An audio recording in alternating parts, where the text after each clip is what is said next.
This is the Lone Crater YouTube. We hope this video helps. You start by confirming compatibility.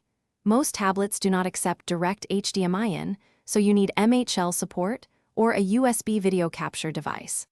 Once done, connect the Xbox 360 HDMI output to the capture dongle or MHL adapter for tablets that accept video input.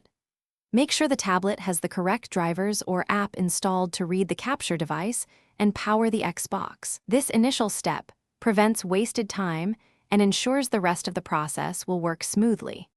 Once the physical connection is made, open your tablet's capture app or software.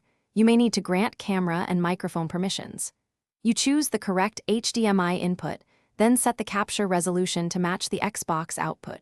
Use 720p if bandwidth is limited, 1080p for higher quality. Make sure audio routing is set to the capture device so game sound travels to the tablet. If latency appears, reduce resolution or enable low latency mode in the app to improve responsiveness. You finish by testing gameplay. Confirm video, audio, and controller input respond correctly.